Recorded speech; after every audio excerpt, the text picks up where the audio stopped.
Episode 2 and a new day in my holy residence. I slept only 3 hours and woke up completely wet. The humidity makes it feel like you're sleeping inside a steam pot. Even the mice were wet, either from the heat or because they were crying over my spiritual journey. Life in the ashram means you get used to everything fast. The sounds, the smells, and even mice running over you at night like it's their private bridge. Guess that's all part of the path, right? Meet my ashram buddy, super spiritual, loves meditating in my hair every morning.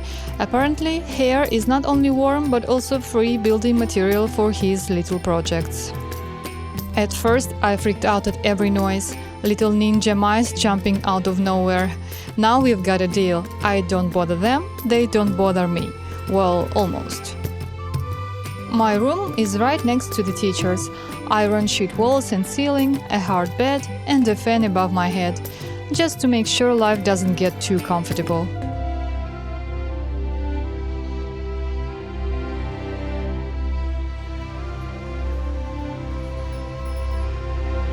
Swamiji tried to make the iron walls look nicer by hanging his dhotis on them. So basically I was living in a holy wardrobe, wrapped in cloth blessed by meditation and rituals. My door is a piece of art with history. Swamiji meditated on it for years at Manikarnika Ghat. Now it guards my privacy and hopefully keeps the boulder mice away.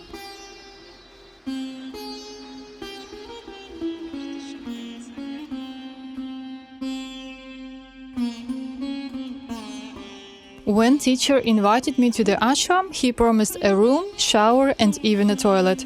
I was excited, but seeing the iron huts, I had my doubts. And I was right. Master smiled and said that the toilet would be ready in 2 or 3 days, which of course in India means about 2 or 3 weeks. In the meantime, I had to do it like everyone else, in the bushes outside the gate. And honestly, that toilet was a real challenge for me, with goats and chickens keeping me company. I used to shower in the constant fear the whole thing would collapse and I end up naked with a deer in front of the entire ashram. The local ladies kept opening the curtain offering their help. For them it was normal, for me total panic. I screamed like a crazy tourist every time. But Swamiji did keep his word and after the Indian 2 or 3 days, which means 3 weeks, I finally got a decent shower and toilet. By that time, I was so used to my garage-style spa treatments that stepping into the new shower felt almost strange. See, you can get used to anything, even a deer in your bathroom. Finally, got the fancy toilet I dreamed of. Never mind that I'm already leaving. I did promise to come back. It's almost midnight now. I just came back from the night puja. It's been a long day and I have got maybe an hour to nap before heading to the Smashan. Meanwhile, all the normal people are already asleep. Trying to rest here? Good luck. Mice racing, mosquitoes singing, and kids storming in like it's their playground.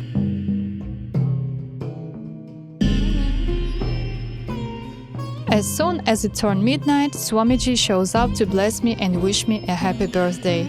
And then dawn comes, the sun is rising, my room turns into a steam bath, and sleep is no longer an option. Time to get up and get ready for the morning puja.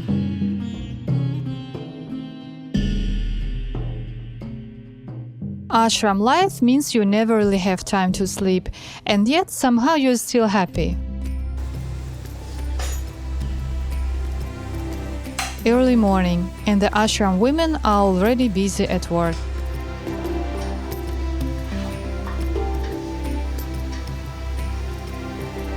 After some real good sleep, breakfast hits just as hard. Small portions, but so spicy it burns for hours, everywhere.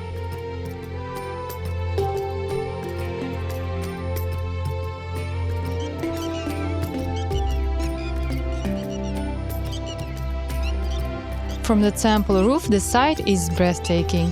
Good sleep, fiery breakfast, stunning view. What else do you need to be happy?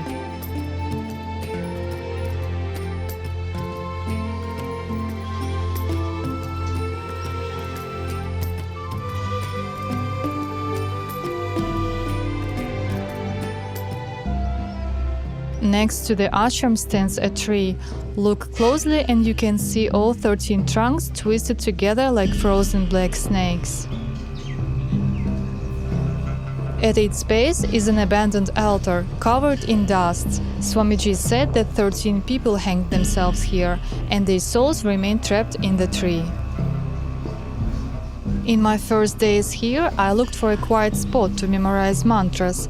A tree in the shade felt peaceful. The teacher had warned me not to go outside the gate, but I did and sat under that tree. Sometime later, I looked up. A dead bird's skeleton hung right in front of my face. I screamed and ran. That's what happens when you disobey the teacher.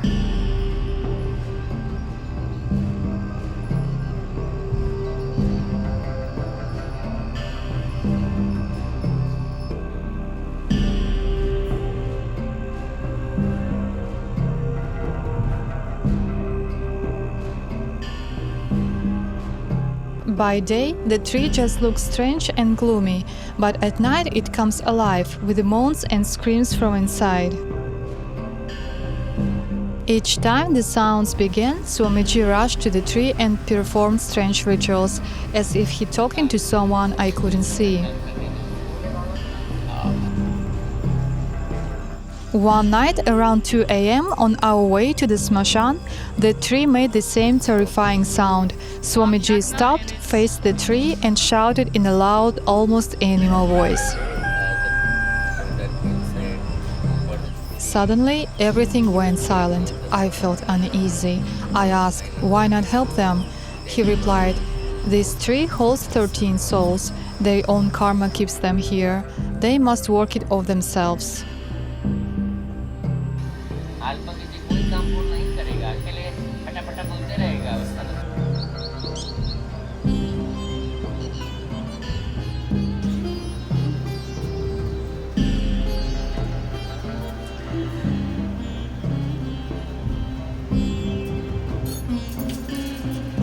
Ashram has 3 monkeys, full members of the family. Swamiji is incredibly gentle with all animals, and the monkeys love him back. Well, except with me. One of them was mean, bossy, and clearly thought she owned the yard. Once I tried to make friends with her. Came with a banana and left with a handful of my own hair in her paw. After that, our relationship went cold.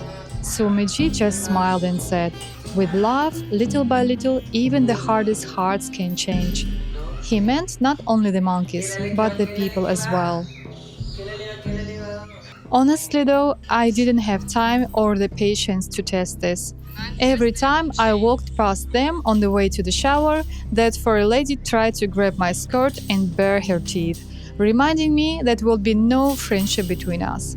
Meanwhile, the monkey mafia never touched ashram folks. They clearly knew who belonged.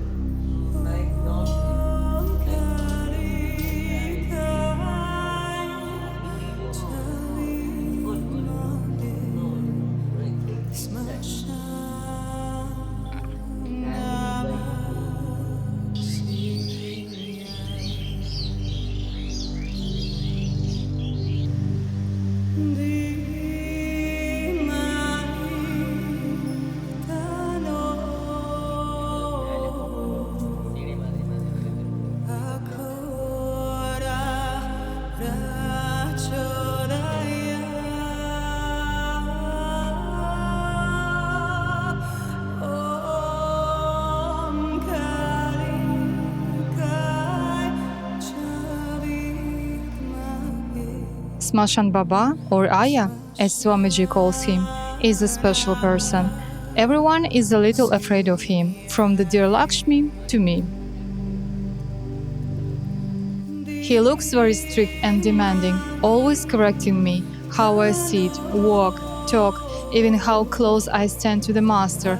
Sometimes it feels like he has a built-in mistake detector. But there is more to him than just being tough. He is one of the most experienced Aghoris in the ashram, with many years of hard practice. You can see it in the way he walks, speaks, and moves. He can do almost anything: build, fix, take care of animals, and do the jobs no one else wants. Taking care of dead bodies, heavy work, carrying loads, he does it all quietly, without complaint. He lives mostly on yogurt, yet works like 5 men.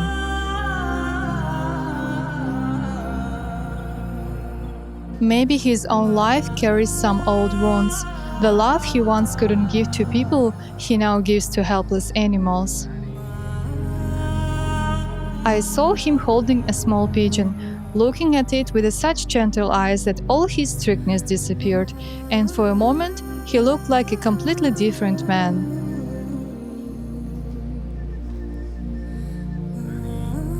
What touches me most is that he is the only one in the ashram who calls his guru Ma, mother. Even when Guruji scolds him, there is still a gentle, almost motherly care in his voice and actions. In Smashan Baba's eyes, I see pain and tiredness from a long, hard path, but also deep humanity. He is someone who has seen darkness yet still searches for light and truth. And to be honest, I'm started to think, maybe when he was tough on me, it wasn't just to be mean, but to teach me a lesson. Mother, after giving chant face, chant, mother seva, praying, then mother bless anything. For the locals, Swamiji is not just a spiritual teacher, but a support they turn to with every kind of trouble. Many stories relate to women's health. Often doctors say, pregnancy is impossible, but Swamiji performs 1 or 2 pujas and miracles happen. One such story is about a woman named Guria. Doctors wanted to remove her uterus. Instead, she served Ma in the ashram for 4 years. Swamiji performed a puja to Kamakhya Ma, the goddess of fertility, health, and happiness. Guria later gave birth to the 2 sons. Now they are 5 and 7 years old. During that puja, a white and a black goat were sacrificed. Guruji only smiled and hinted that their souls might have found a new home, but he called it a secret. Swamiji explains that while Brahmaji writes destiny, the Mother's grace goes beyond it.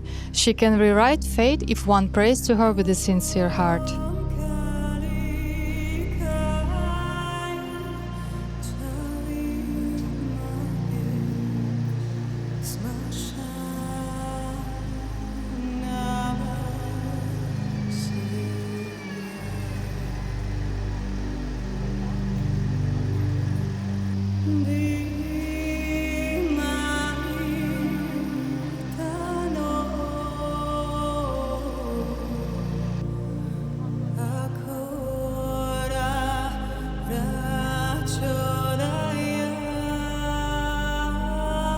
Different people come to Swamiji. Today it was a young woman with a broken heart. She had fallen in love with a boy, but her parents opposed it. In the end, he left her, and she remained alone, longing for simple happiness. Swamiji listened and, like a doctor prescribing medicine, told her, on a Friday, perform a special bath, ask forgiveness and blessings from parents, and do a puja to Ma Kamakhya. Then he said she would meet a good husband. For Ma Kamakhya is the goddess of love and family happiness. Ma Kamakhya is one of the most powerful and mysterious forms of the Divine Mother, Maa Kali herself, shown as the energy from which life begins. The name Kamakhya means she whose wishes are fulfilled. She is the power of desire, the source of creation. Devi is teaching us not to reject desire, but to turn it into the spiritual strength. Swamiji says that Kama Shakti, the energy of desire, is the strongest. If you feel your desire, it will control you, but if you offer it to the Mother, it becomes a step toward liberation.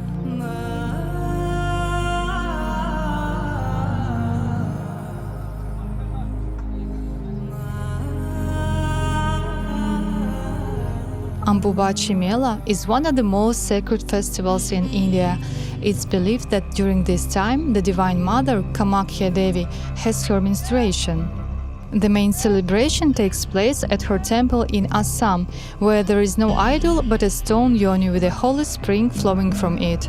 The festival is also observed in our ashram with Swamiji. All this comes alive in our ashram thanks to Swamiji. He works day and night. Even after sleepless nights on the Smashan, he decorates the temple, prepares saris for the Devis, and makes garlands for Ma. He looks tired, but never stops, because he knows the mother deserves the very best: his hands, his strength, and his heart.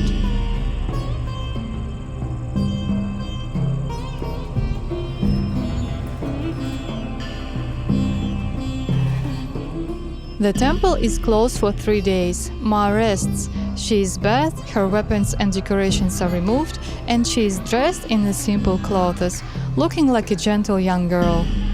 Men are strictly not allowed inside. Even Swamiji and his disciples may enter only wearing saris and bangles. During these days, the whole temple is washed with water mixed with a sindoor, red like blood.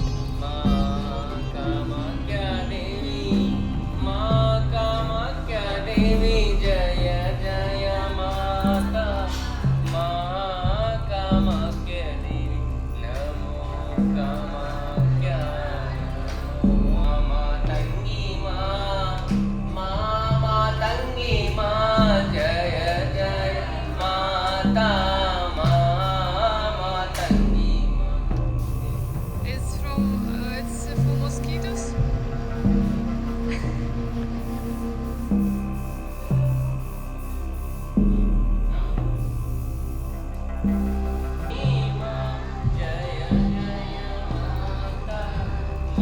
Every day, a puja for Ma is done with a yoni made of dough. It's a holy reminder that the goddess lives not in the sky, but in a woman's body. The yoni is Kamakhya Ma herself, the source from which everything is born: the world, sound, the Devis, and even Shiva. Why dough? Because it's earth, water, hands, and warmth, soft and alive, like the female body that gives birth. The dough yoni is a temporary form, just like our body. It's born, filled, and then returns to her hands. When you knead the dough with your hands, you give it energy and love, and during the puja, everything goes back to the source.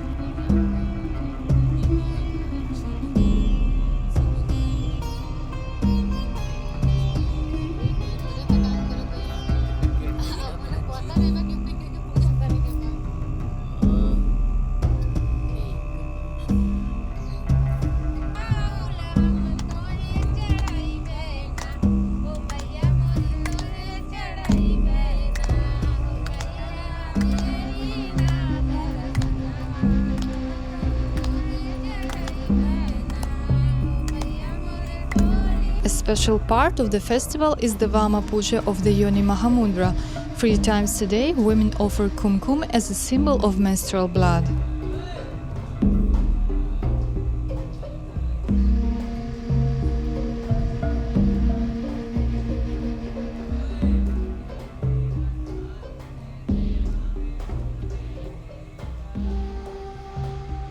I remember the first day when the doors closed. I cried, feeling deep sadness that for 4 days I would not see the mother's face. In that moment, I understood how deeply she had entered my heart.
darshan after the festival is a meeting with the goddess in her most intimate form. The opening of the doors after 4 days is a unique and sacred ritual. At that moment, a buffalo is sacrificed, symbol of our demonic qualities. Swamiji himself performs the sacrifice with great intensity, while we turn away and pray, repeating mantras. Swamiji explains that Ma asks for blood, meaning our energy, passion, and desire to change. When the teacher rushes into the temple and opens the doors, we feel his eagerness to see Ma, to bathe her, feed her, and dress her anew. In that moment, the whole atmosphere fills with power and love, and we know the mother has truly returned.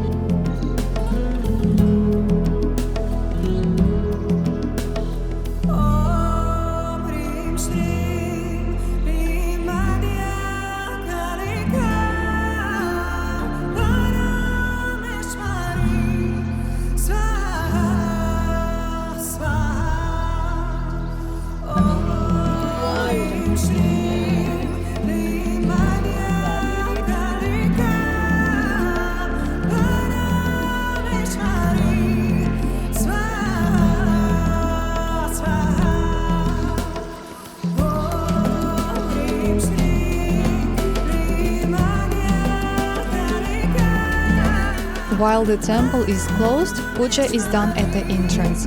We offer Ma food, saris, incense, and sing for her. Twice a day we make a special parikrama, lying on the ground and rolling around the temple. It is physically very hard, but Master explains that this ritual unites male and female energy and cleanses the chakras.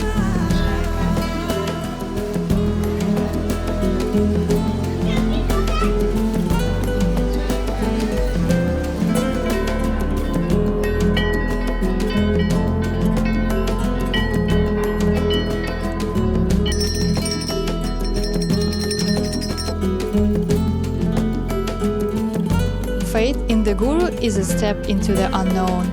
You don't ask why, you simply follow. Even when the mind screams no, the heart says yes. And in this, initiation is born. Swamiji told one story. One day, his Guru suddenly said, "Today you must drink my urine. Open your mouth." And he obeyed. No argument, no refusal. Inside, doubt, confusion, a silent prayer to the mother, let there be no smell. And then a miracle, there was no smell. The taste was like a nectar, true Maha Amrit. Swamiji even asked for more, but the Guru replied, "This is given only once in a lifetime." Later he explained it was Guru Kavacha, a shield of protection so that no one could ever touch his spirit.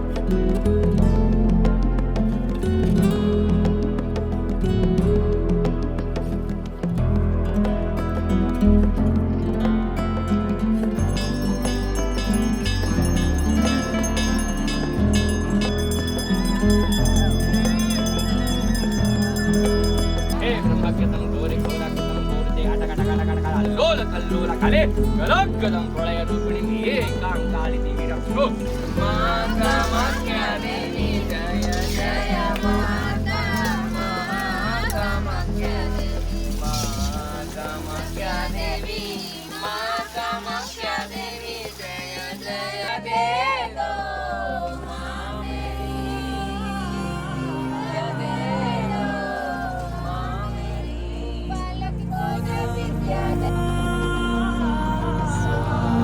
It was around 5 in the morning. We were exhausted and sleepy, and then the rain began. The body resisted. The mind looked for excuses not to enter the Ganga again. But we all went together. The cool water refreshed us, and with it came a feeling of unity, as we were not just a group of people, but a real family.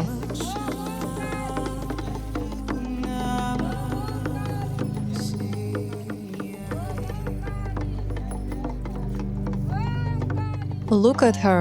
Does she look like a deer? Not at all. She is a beautiful young woman with lovely eyelashes and a very humble nature.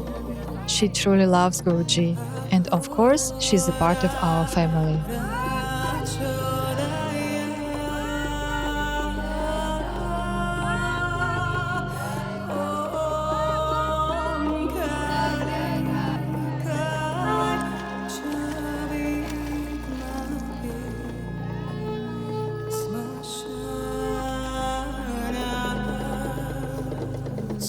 The firewood was prepared in advance.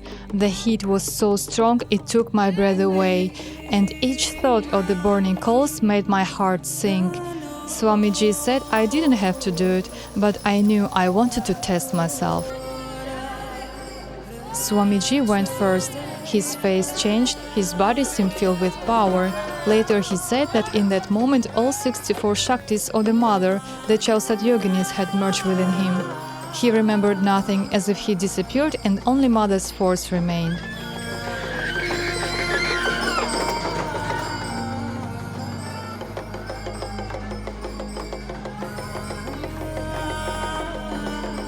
I went last, with my Maa Kali on my head and a prayer to the Guru in my heart.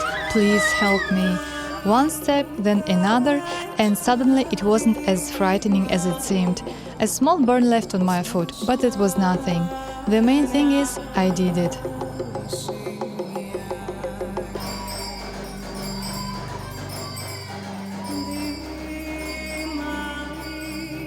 After the ritual, I found Swamiji in the temple, exhausted, being bathed with water and offered arati. Later he said this energy is so strong that the body can hardly bear it when Maa Kali herself enters.